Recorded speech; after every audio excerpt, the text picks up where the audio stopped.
morning. Welcome to The Pipeline. I'm Cory Morgan. This is the Western Standard's weekly panel show where we'll pick a few of the top stories and break them down and interpret and explain them for you with some of the best minds the Western Standard has to offer. So I'll reach out across the desk here and lay out who those best minds are. We've got our opinion editor, Nigel Hannaford, here today. Some days I'm a good mind.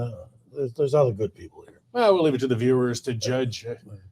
Can't always be winners, though, right? That's right. All right, and news editor Dave Naylor on the end there.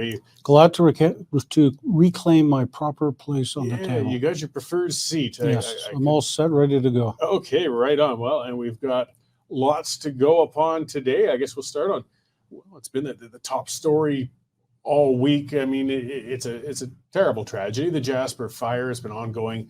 A whole lot of people now that, the fire's still burning, but most of the damage seems to have been done.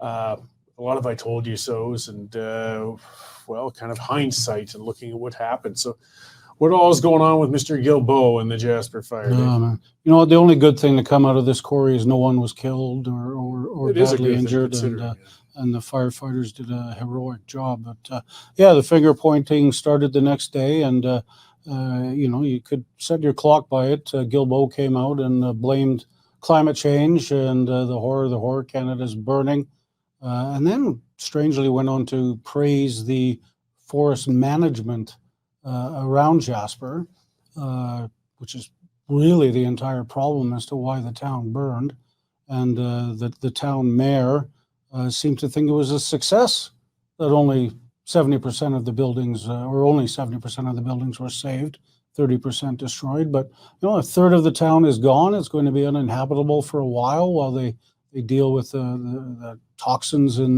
there. And then they've got to open up gas stations and supermarkets before the town can go back. So those people are going to be out for a while, and the question marks, the finger pointing will continue over the next several weeks. Well, it's kind of the wrong attitude. I mean, we should be, point out the things that are good. Yes, nobody was killed. Yes, there are 70% of the buildings that are remaining. These are good things. But I mean, the attitude we should have isn't so much it could have been worse. I think the discussion now is it could have been a lot better. Yes.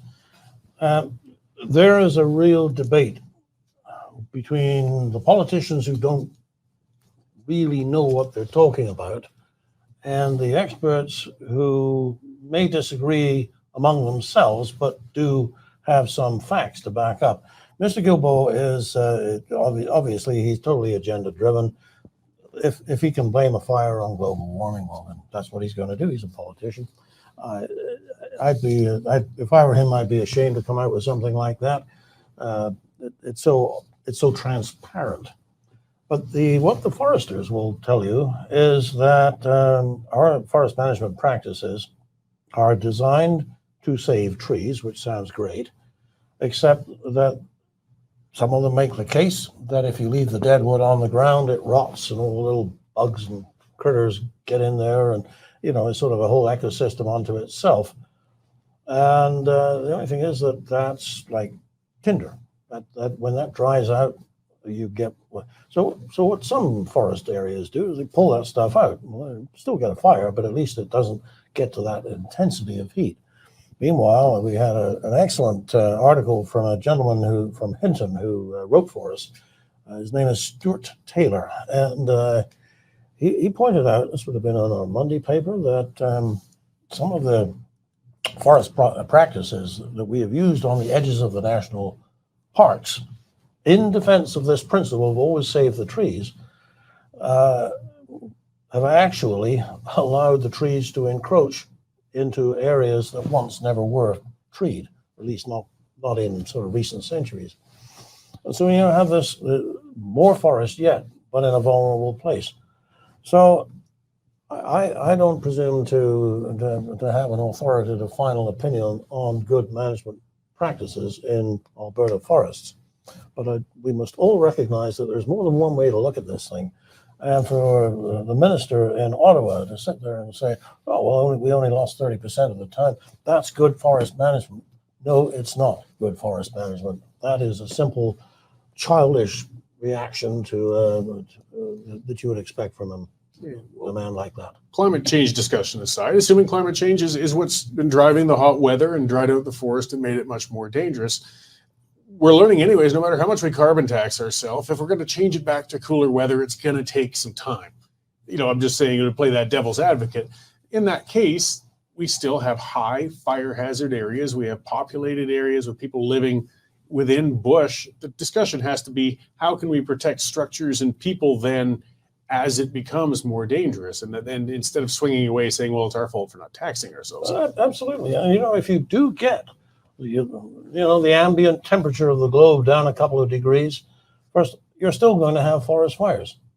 We have evidence of forest fires going back thousands of years. It's not going to change anything. No, and it's going to happen every year. It's continuing to happen now. Slave Lake, Fort McMurray.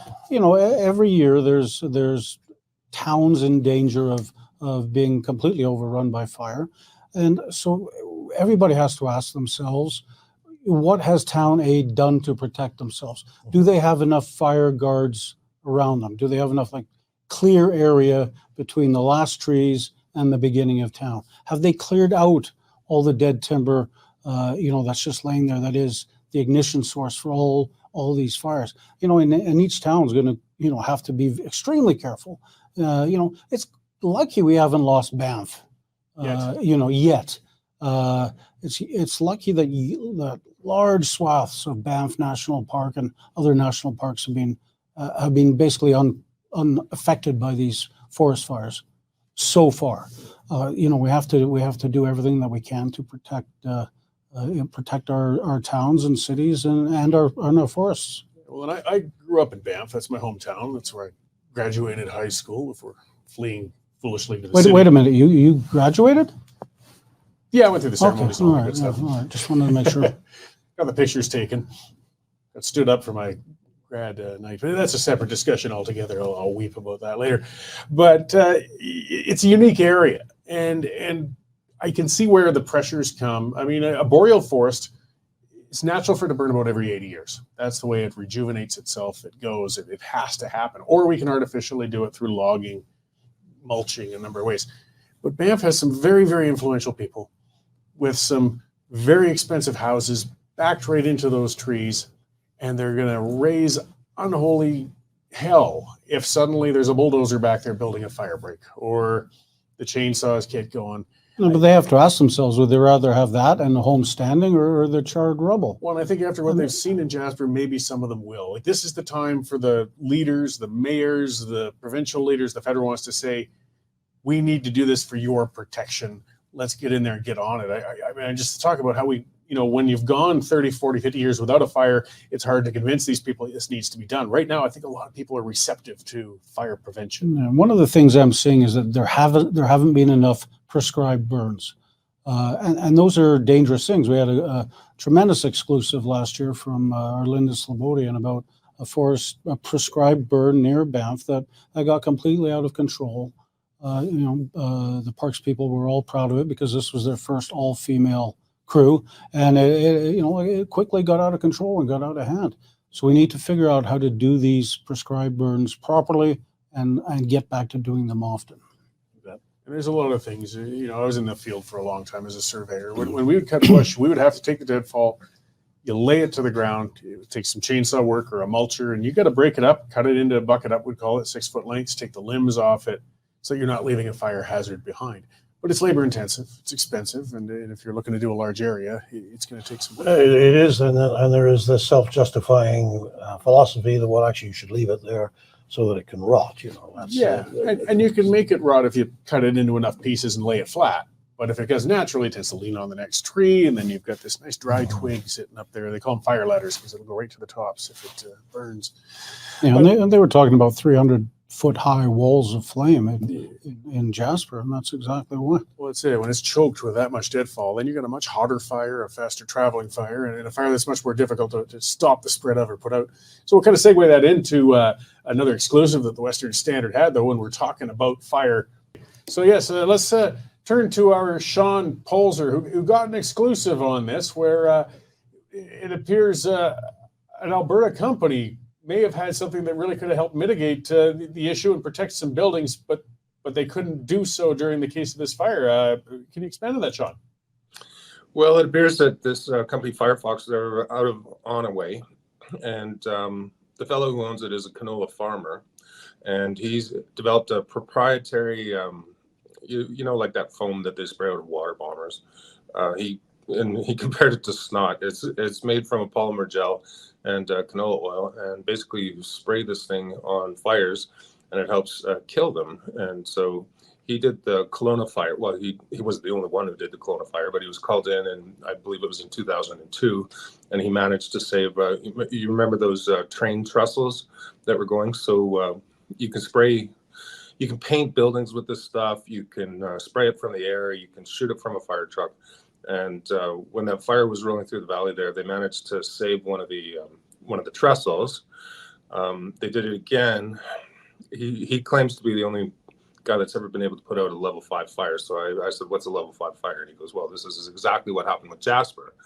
And after last year's wildfire seasons, he's been in negotiations with the Alberta government to become an exclusive kind of distributor of this product, you know, for the Alberta Forest Service. And apparently the negotiations have been going on through various phases. You know how contract negotiations go, you know, ebb and flow. They go up and down. And when Jasper hit, so in any event, it's not clear whether or not he actually would have, you know what I mean, if it was available, because Jasper's managed by the national park, right? Not from the Alberta government. And that was a question that I actually did put to Premier Smith yesterday. She wants the rules of engagement basically to be overhauled so that I think Alberta government has some limited influence over what goes on in the town, but they don't have it over the park. They don't really have a say in the forest management practices that you were talking about, like the prescribed burns. You know, I did an interesting comparison. Forgive me if I'm going on a little long here, but when you were talking about prescribed burns, so I think they did a prescribed burn. It was like 50 hectares last year, right? There are 18 million hectares of pine beetle infested forests in Canada. And when you're talking about forestry practices, you have to look at countries like Sweden and Finland that have they have developed forestry industries. They don't have national parks per se, but they call them natural areas, and they're used for recreation as well as industry. The total number of pine beetle hectare infested acres since 2018, 20,000. They use AI, they use satellites to track these outbreaks, and then as soon as they find them, they go in there and they stop them, they remove the dead wood, they replant, and that's it. They move on. Yeah, well, in a whole lot of areas too, though, I mean, outside of the national parks or even within, the pine beetle kill trees and things, that they're far enough from populated areas that if they caught up, we could let them burn. I mean, you know, even if it's not a prescribed fire, and I think that's often the case. I mean, people talk about Alberta has 170 fires burning right now, and yes, but most of them are, you know, way out in the boreal forest, and they're just letting them burn. People don't realize that. But right, like the fire in Fort McMurray actually burned out in Saskatchewan.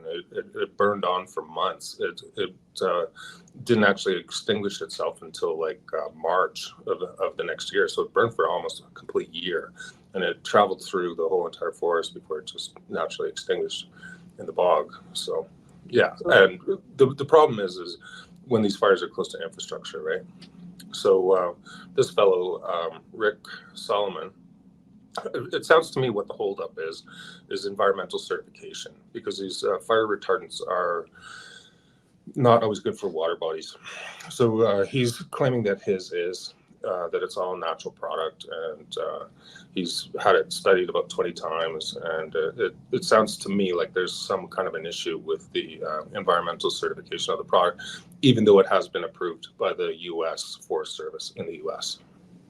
Yeah, unfortunately, bureaucracy makes it difficult to get things done too terribly quickly. But I mean, we'll see. I mean, you know, lots of companies claim a lot of things, but if it's an effective product, and he really, you know, has been putting forth with this and been held up, I mean, it's just one more "I told you so" going on in this whole disaster, which is unfortunate. You know, with a lot of people were giving a lot of warning for a long time or offering ways to have mitigated the harm. Absolutely. And one of the points that we did talk about was prescribed burns. So like, as you said, prescribed burns are dangerous because you have to typically do them from the ground. It's labor intensive. So what he does is he lays like a band of this gel, maybe a couple kilometers long, right? So that's kind of like your backstop on it. And then they burn forward, and then they can actually control the direction of where the fire is going. With helicopters and by spraying, they're actually moving the direction of the fire through these burns, and he claims they can burn like thousands of hectares in just a matter of hours. Well, I'm looking forward to you following up with this, Sean, and find out what's up with it. And hopefully, all the same, whatever happens, we've learned from it. And hopefully, this man's product works as well as he says, and we can get it applied to avoid future damage on things. He's actually on the phone.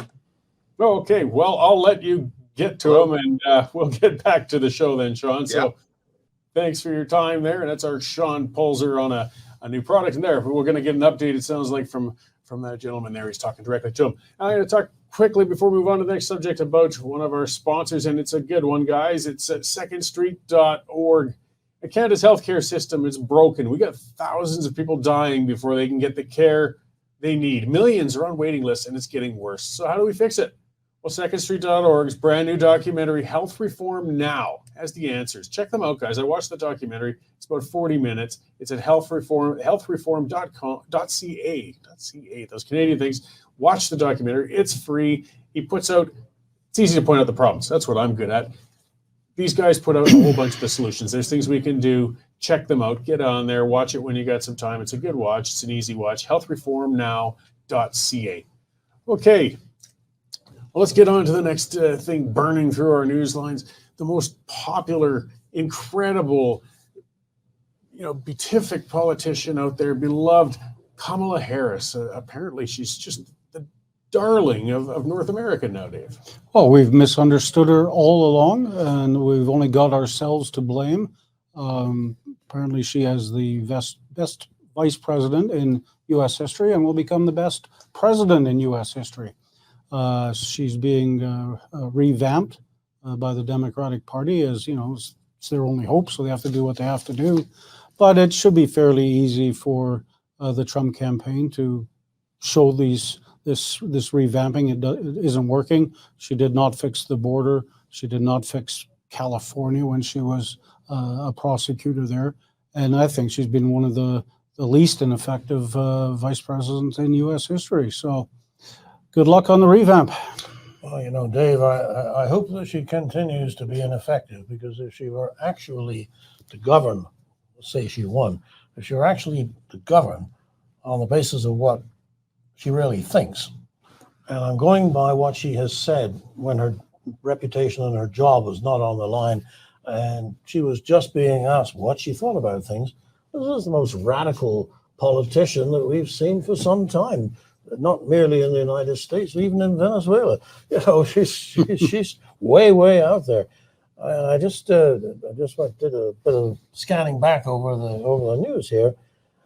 She's called for private health insurance, single-payer, socialized healthcare system, which is a very large step for the United States to take after their scare with Obamacare.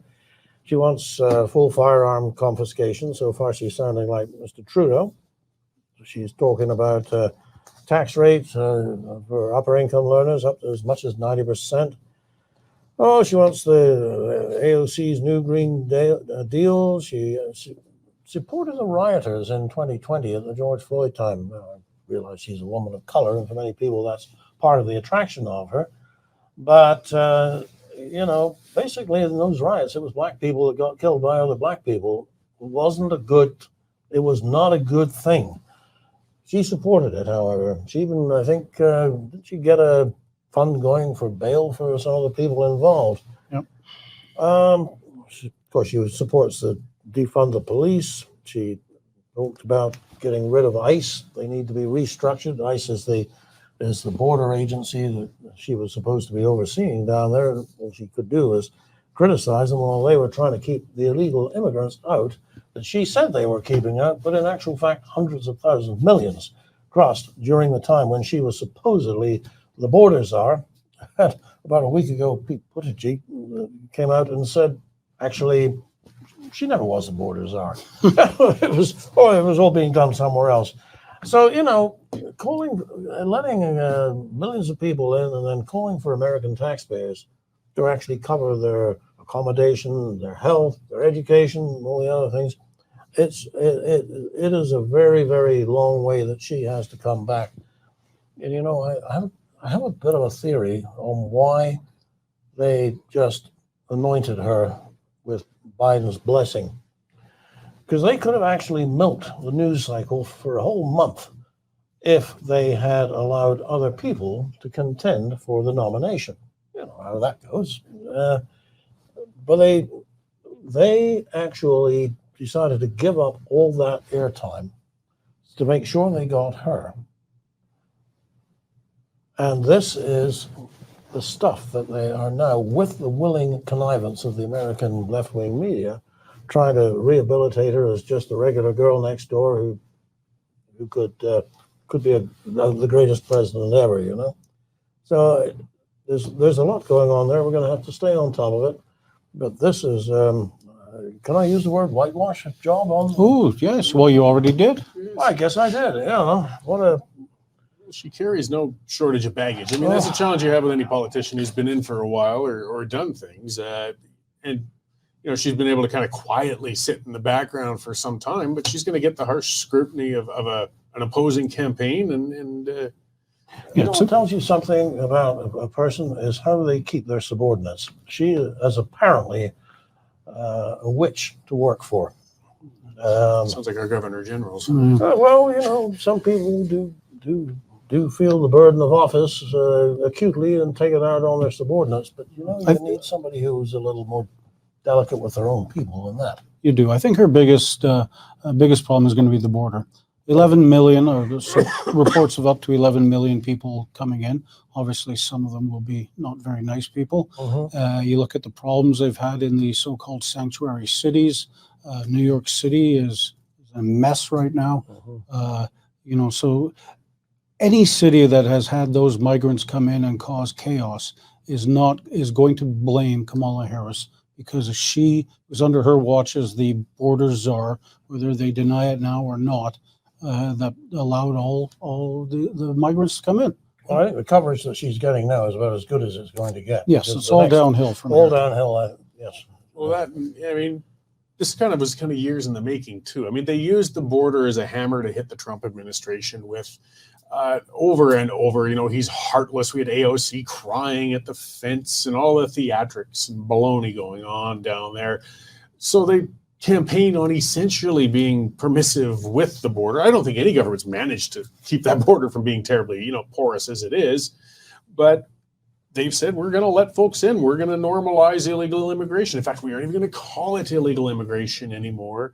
And as Dave said, though, in progressive cities, they're starting to feel the consequences of that sort of policy. And even progressive-minded people, if they're scared to go out their front door, if they're having issues going on because of unchecked immigration, they're going to vote with what's going on out there. And Kamala is going to wear that. And I think their plan was probably, okay, let's get 11 million people in. Let's get them citizenship quickly.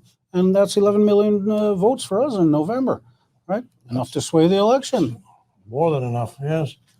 Well, there you go. Conservative is a liberal who's been mugged. Now they're getting the idea what this is really all about. Well, it's going to be hard for her when things really push. Because, one of the things I've always found with her is she reminds me of our prime minister. She's the queen of word salads and platitudes. Getting a straight answer out of her is nearly impossible. And when people are looking for some strength on solid issues, I don't think they want to hear a long, wispy bunch of platitudes. They want to hear somebody with some stances, and she's not going to be able to provide them. No, not at all. Oh. Just that wicked laugh. Yeah, well, you've got to try.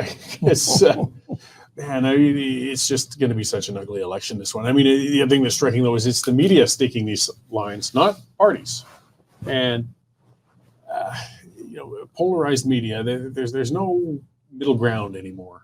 No, you're either a left-wing media or you're a right-wing media. As you say, nothing in the middle. Well, other than Fox News, is there a right-wing, what you would really call a conservative?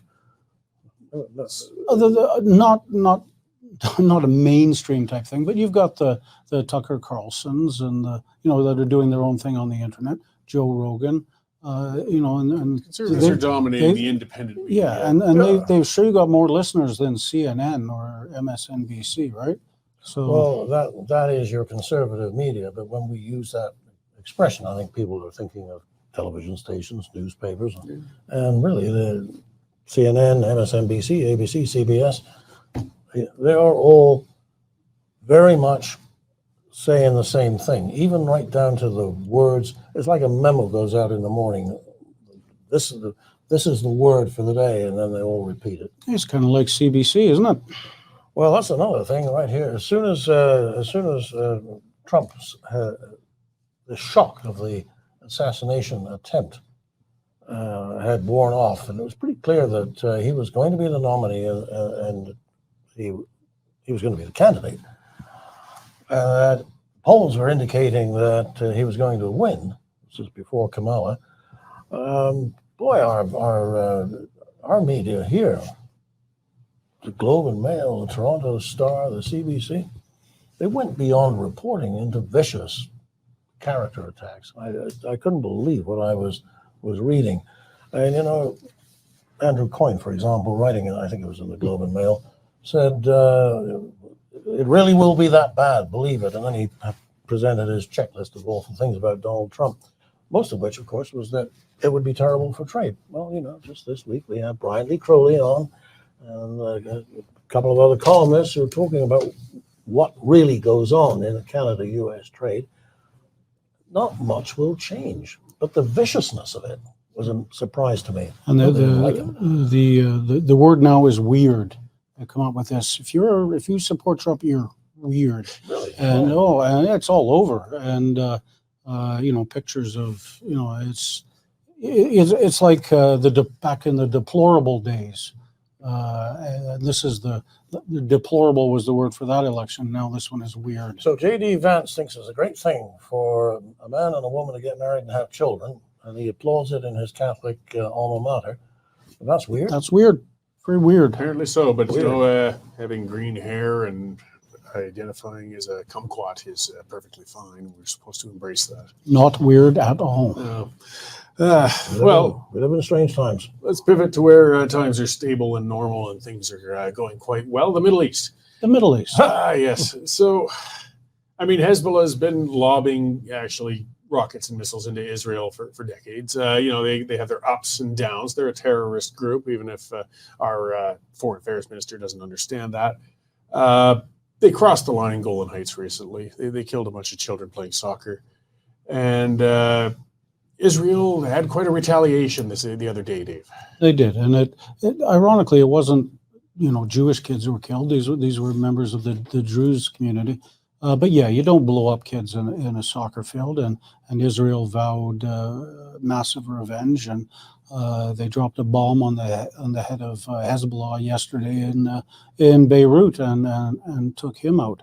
I don't think they're finished there. I think they're just starting, and they will turn southern Lebanon into another Gaza until there's no more threats.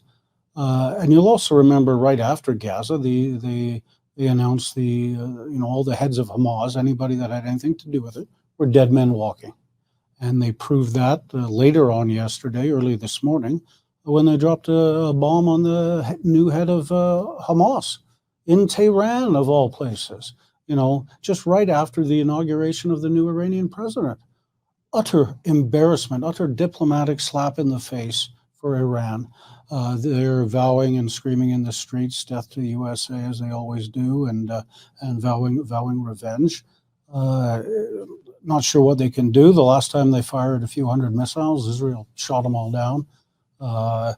It just reminds me of 1972, after the Munich massacre, when Golda Meir unleashed the wrath of God, and Israel systematically eliminated everybody involved in that terrorist attack. No matter where they were in the world, they didn't care what the world said, they killed them. And that's what's going to happen. It's been happening with Hamas, and Hezbollah is next on the hit list. And for the sake of the viewers who may not have checked the main page yet, Dave Makachuk has an excellent piece this morning on that very thing. It makes the relationship between the Munich massacre, these massacres, and points out that really the Mossad, which has been under some suspicion of being slack, the way I don't know if the U.S. anybody ever Secret thought Service they was were that slack. a little slack, Yeah. well, it all comes out. In of fairness, they October did miss the attack in Oh, they, on their the October intelligence had a 7th. giant. They lack. had it, yeah. I'm just So- talking as far as when they do their foreign outreach. Yeah. They're They're usually pretty good. I mean, the only ones I might be more terrified to be on the hit list for the Mossad might be, again, Russia, where they love their poisons and things like that. But I mean, they are a relentless organization. Israel makes no apologies. They don't care about the other borders. When you guys have done this to us, we're going to get to you. The Houthis recently, too, in Yemen, they blew up that fuel depot. Yeah. Israel, people got to understand. And they don't. I mean, it's been sickening watching some of the coverage of what's going on. And they won't ask themselves, what do you expect Israel to do? They're cornered. Where do you want them to go? They're going to go back to Poland? They're going to go back to Germany? This was the homeland. They went there in 48. They settled. They beat back those wimpy Arabs when it came to that war. They beat them again in 68. They're cornered, though. They've got nothing left. So you're going to constantly attack, and then wag your finger and say, don't you dare defend yourselves. No, they're going to defend themselves. They're going to do it harshly. Well, we got that same mentality in our own country. If you defend yourself against an intruder in your home, you need to do it by the book, or there is an unfortunate personality characteristic that is very common in comfortable societies, of which ours is one. People hate unpleasantness. Now, in the Middle East, they live with unpleasantness all the time, so they're used to it. I'm not saying that's a good thing, but at least they understand that there's a cause and effect. You blow up my kids, I'm coming for you. In this country, in the United States, in Great Britain, I don't think people see it quite so clearly. They just don't want any trouble. We've had it good. We haven't had Yeah. to live in a community where the air raid sirens go off every month or so because somebody's lobbing something. Well, not for about 90 years. Yeah. Anyways, yeah, and it's any other country, if a neighboring country was constantly lobbing attacks over the border, nobody would question that country defending itself. If Canada was launching attacks into Buffalo, New York from Niagara, the Americans wouldn't put up with it for a second. No country's going to do that, except Israel somehow is expected to say, well, just let it go. No, they're under siege. They have been for decades. You never know. You're walking around downtown Tel Aviv and a bomb blows up a bus. They've been living with that for forever now. It's got to be not a great way to live. You've always got to be constantly vigilant. And in the Olympics, I think, 2 days ago was it? The Israeli team takes the floor and the crowd starts Chanting Hail Hitler. Yeah. I mean, it's them against the world. It really is. Well, and they're not apologizing. They'll keep lashing back. So maybe, not that I'm expecting it, but maybe these people who want to see peace should start pressuring the attackers for a change, because Israel's not going to stop defending themselves. You would think they'd be smart enough to think, okay, well, if we do this, I'm dead. So, perhaps we might, there might be not as many applicants for the job this time leadership around. roles anyways. And they might think twice about, okay, hey, why don't we launch an attack here? Because they will know that they will soon be dead. And I guess that's the religious fever that they carry. Well, and then we've got others, one of the members of the state broadcaster here, we had a story on that, was basically saying Israel shouldn't have killed that terrorist leader and bemoaning the loss of him, because the world is certainly a much worse place with the lack of his name is Ismail Haniyeh. Yeah, I think the CBC is a guy called Dale Brown. He's based in London as a foreign correspondent, so he would be a top CBC reporter. He tweeted, he was basically mourning the death of this guy this morning, which, as we wrote in the story, it's just giving Pierre Poilievre another excuse to defund the CBC. And he tweeted about it angrily this morning. He said, defund CBC, eliminate Hamas. So I'm not even sure a reporter should be making those kinds of absolutely, you're comments. right. You're right. He certainly has let us all know how he approaches that particular situation. Exactly. We will read his reports and listen to his reports with that in mind. Well, yeah, anything that the CBC covers out of the Middle East, you have to look on with skepticism. Well, one thing that's been interesting, at least some common sense out of the Canadian Foreign Affairs Department.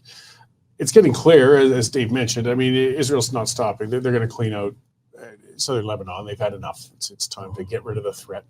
Kind of like, the forest fire mitigation. You got to build a buffer around your place, because if you let it build up, it's going to burn you later. There's a whole lot of Canadians inconvenience over there. We discovered that the last time Israel and Lebanon decided to go at it.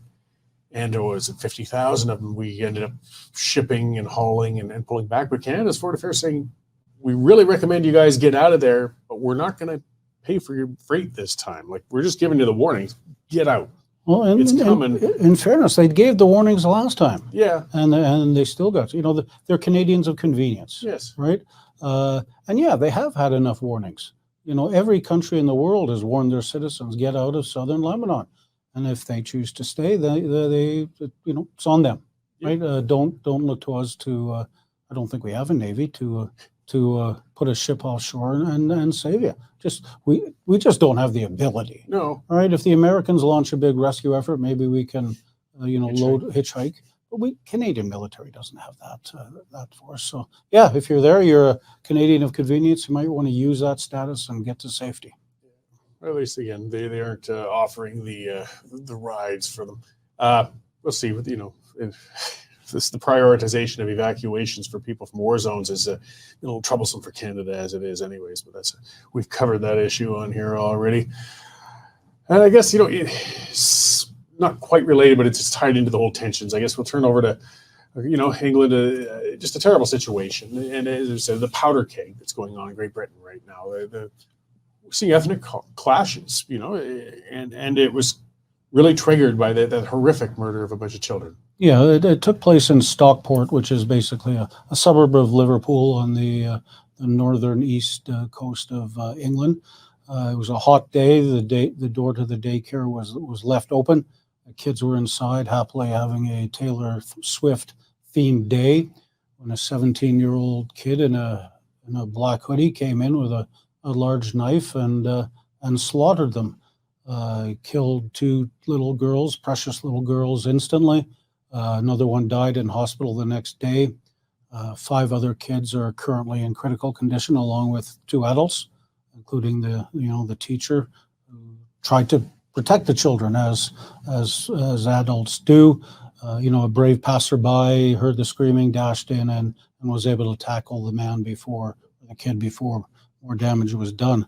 But it was quickly out on the internet, the source of all good and untrue information, that the kid was a migrant. And police said, no, he's not a migrant, he's from Cardiff. But that didn't stop the mob, and they rioted last night, and they put 50 cops in the hospital. They burned police vehicles, they damaged a mosque. The same internet is now reporting that the mom came in as a migrant, family came in as a migrant, and the kid was born here. Kid was apparently well known to Liverpool mental health officials. He's obviously mentally ill, because nobody does this kind of thing. But tensions have been building in England for years now. Migrants coming in by the hundreds of thousands, daily trips across the English Channel. In the recent election, it caused a rise of the Reform Party and Nigel Farage, who is a right-wing politician who says he will kick them all out. But it's the powder keg, guys, the powder keg, that it doesn't take much to kick off these tensions. Canada now has 500,000 undocumented migrants. We don't know where they are. We don't know who they are. But tensions are building in Canada. Housing crisis, homelessness, the protests in places like Toronto in support of Hamas. Tensions are building in Canada, and something needs to be done, in my opinion, before we get to that level that they are in England.